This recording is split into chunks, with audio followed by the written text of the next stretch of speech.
Halo teman-teman di Auto Tips, masih bersama gue Rian di sini. Nah, di video kali ini kita akan ngebahas soal masalah pada power steering elektrik atau biasa disebut EPS ya Om ya. Electric power steering. Nah, di samping gue ini udah ada Om Budi dari Intan Motor 77. Oke, spesialis power steering. Mau tahu video seperti apa? Ikutin gue terus.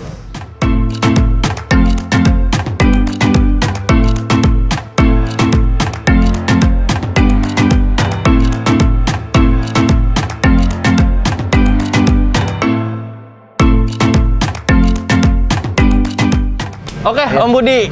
Nah, ini salah satu jagoan ya bengkel spesialis untuk masalah power steering nih. Nah, Om Budi, gue ada beberapa pertanyaan nih soal electric power steering atau EPS. Iya. Oke, yang pertama itu mobil apa aja sih yang biasanya menggunakan EPS itu? Untuk mobil-mobil sekarang sih rata-rata udah EPS. Oh, mobil-mobil sekarang. Contohnya? Contohnya? Avanza, kayak Terios, Ras, Yaris, Jazz, RS, Mobilio, BRV, semua rata Livina juga sama. Oh, Livina yang sekarang udah ya. Udah. Jadi sekarang udah mulai banyak peralihan ke EPS ya sekarang ya. Oke. Nah, soal kerusakannya, biasanya penyebab rusaknya EPS itu karena apa sih? Sebenarnya awal-awalnya pasti karet boot. Oh, karet boot bolong. Dia masuk air. Memang nggak hari itu langsung kena. Dia udah ngendep dulu air di situ, menyebabkan as korosi. Oh, as ini nih ya di depan ya. Oke. Korosi. Jadi si busing sebelah kiri longgar. Oh. Posisi jalan rusak, biasanya dia bunyi. Oh, gitu si gitu ya. Naik turun. Oh, jadi memang pertama itu karena karet boot ya. Karet boot, rata-rata gitu. Selain itu?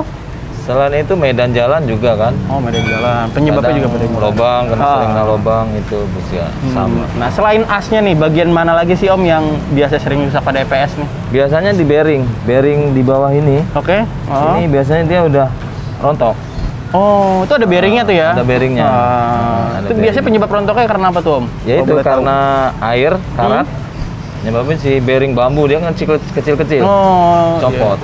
Kalaupun cuman diganti sebelah kiri busingnya, kalau sini nggak diperbaiki sama masih bunyi. Walaupun memang itu diganti ini nggak diganti, ya, tetap sama ya, bakal tetap rusak gitu ya. Rusak, oke.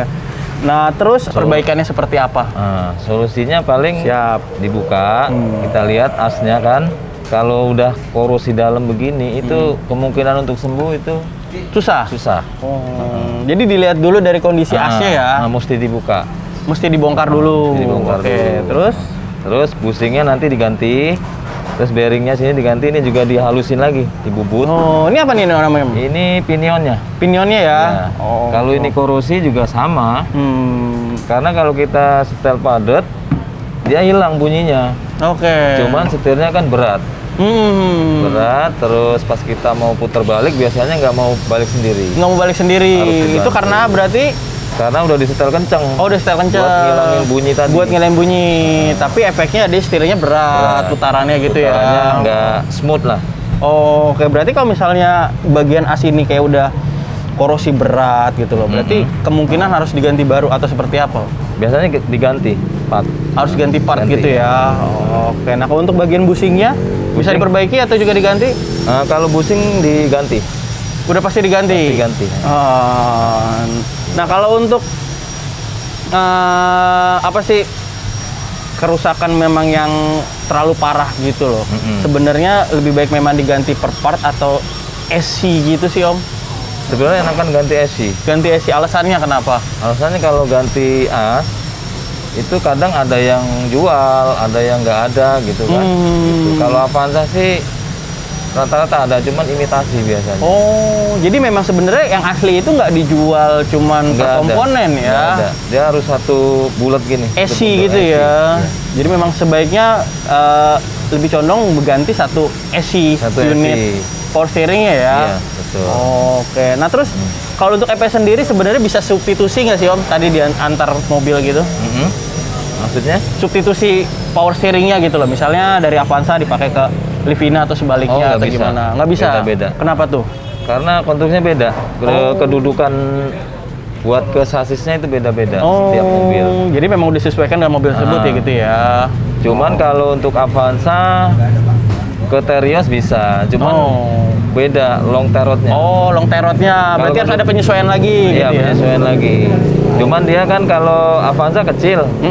Kalau Terios Trust itu agak gede. Cuma dipasang bisa. Dipasang bisa. Cuman kayak tadi long terotnya harus dirubah lagi gitu ya. Lagi. Oke. Nah, terus masuk ke biaya perbaikan. Yeah. Nah, biaya perbaikan mulai dari kerusakan yang kecil, sedang sampai yang berat, yang membutuhkan ganti AC lah. Itu di range berapa? Kalau untuk servis untuk Avanza kita 900 ribuan. Iya. Itu servis di luar long terot ya. Kita cuman AC servis AC-nya, ganti busing, bubut, bearing semua.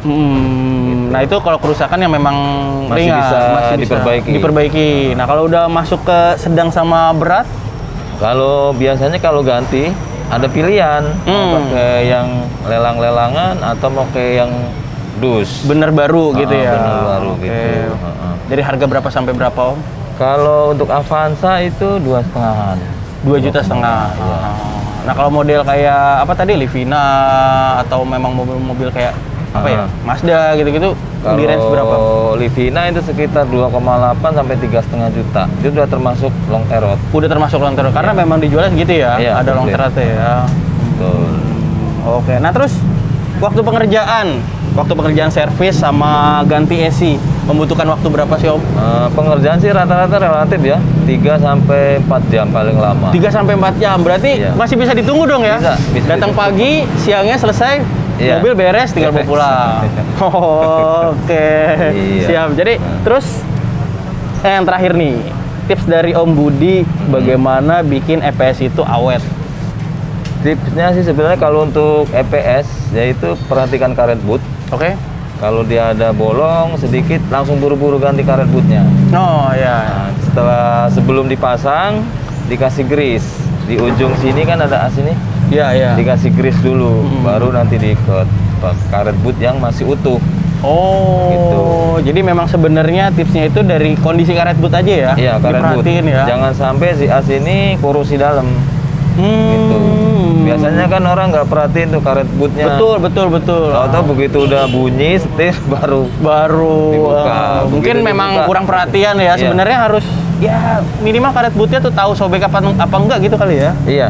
Minimal waktu kita atau pas cuci mobil atau pas ganti oli kan boleh nanya itu perhatiin karet bootnya. Sebenarnya kuncinya di situ aja. Di situ. Rata-rata sih semua kalau EPS gitu. Oke, mantap. Tuh penjelasan dari Om Budi dari bengkel Intan Motor yang spesialis power steering. Oke teman-teman, itulah video singkat dari gue sama Om Budi. Penjelasannya juga tuh yang tadi soal kerusakannya. Begitu aja.